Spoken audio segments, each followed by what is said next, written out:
Alas 4:30 raw ng madaling araw na magpunta sa PCP Station 7 sa Bonifacio Global City sa Taguig ang TV host na si Billy Crawford. Ayon sa mga pulis ng PCP Station 7 at sa nakasaad na mga detalye sa kanilang blotter, pagpasok daw ni Crawford ay sumisigaw siya at gustong magpakulong. Sinabi ng mga pulis sa kanya na wala naman daw siyang kasalanan kaya hindi nila siya pwedeng ikulong. Nagtanong pa raw ang TV host kung saan may detention cell. Sinagot naman daw siya ng naka-duty na desk officer na sa Taguig Police Headquarters meron.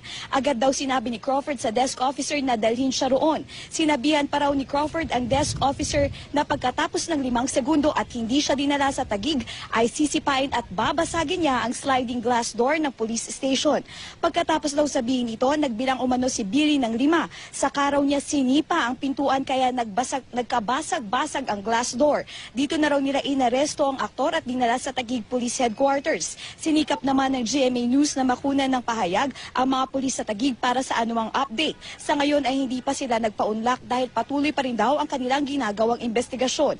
Pero sa naunang panayam ng GMA News kay Police Inspector Jonathan Aribe ng Police Station 7. Bigla na siya dumating na sa PCP namin. Tapos yun nagano na siya, nagwawala. Diretso lang siya na may problema lang daw. Anong pwedeng kaso sa kanila? Ngayon lang, malicious mischief po. Tsaka direct assault, resisting arrest, at tsaka disobedience, obedient of person to authority.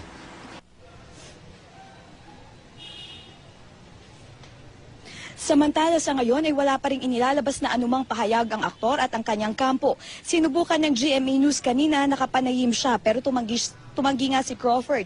Isang nagpakilalang Vanessa Marcelo ang nagtungo sa presinto. Hindi rin siya nagbigay ng pahayag sa GMA.